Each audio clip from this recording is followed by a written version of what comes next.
It's naive of us to think that people will not cause you harm, because there are some people that will. I know this as a former criminal investigator. You can't live in la la land. That's reality.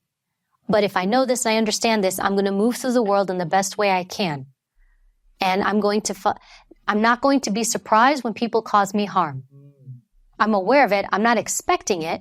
But when it does happen, I have the understanding that these people exist in the world. They move through the world. And most people that cause you harm don't think they're doing anything to you. They're not intentionally doing it. They will validate it. I have interviewed countless people in the interview room, people who committed horrible crimes against other people, and they will sit down and they will validate or justify to me, I did this, but here's my reason. You can sell anything to yourself. We've all done it. You've hurt people. I've hurt people. And when we did it, we sold it to ourselves a certain way. Well, I'm doing this because of X, Y, and Z.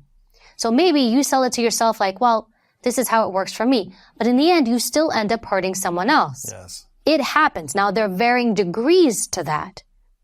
But you can sell anything to yourself and make it okay for you to cause harm to someone else.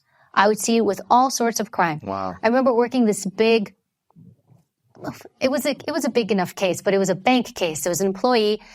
A lot of the fraud that happens at banks, a lot of it does come internally from employees. So there was one person who worked at the bank, and I guess this bank, we won't say what bank it is, this bank would leave their money out. Like they didn't lock the safe. They would leave stockpiles of money out. So this employee would steal money. They stole a lot of money over time. And he knew where the cameras were. So there were blind spots where he would take the money and they wouldn't see it. So actually it was a simple case. So this money's disappearing. I sit the person down.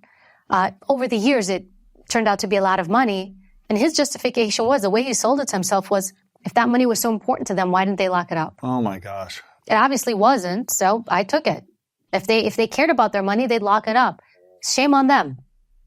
That's how he sold it. You can sell anything to yourself if you want to. Wow. And that's how we sell to ourselves when we cause somebody harm. Now, there are varying degrees of how much harm we cause. But you have to pause and say, am I causing true harm? Or is the harm I'm gonna cause enough for me to feel okay because I have to make a certain decision?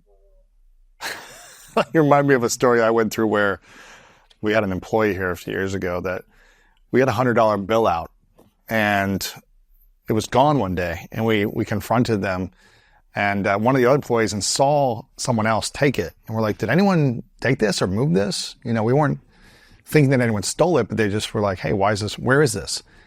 And when we confronted the guy and he pointed at the other person, we confronted him and he said, hey, did you take this $100 bill that was out? And he goes, oh, you mean this $100 bill? And I go, yeah. He goes, oh, it was just out there. I just thought I could take it. It was just like this justification, right? It was like, well, it's not your $100 bill. Like, why are you just taking the money? But that's what this person thought at the bank. Well, it's just out there, so they didn't care about it, so I'll just take it. Exactly. That's how he sold it to himself. That's interesting. But it didn't act like it was a big deal. It's like, oh, it was here, so I'm just going to take it from the office. Because if you cared about it, you would have put it away. It's still stealing. Did you? He was fired that day. Yeah, that day. I was going to have a moment. I'm like, what do we do? He was fired that day. Yeah. There was a number of red flags before that anyways, but that was like, okay, you can't steal money, so. Well, pause. The red flags are the behavior signals that people give you. Yes. So you see these signals, it's the behavior.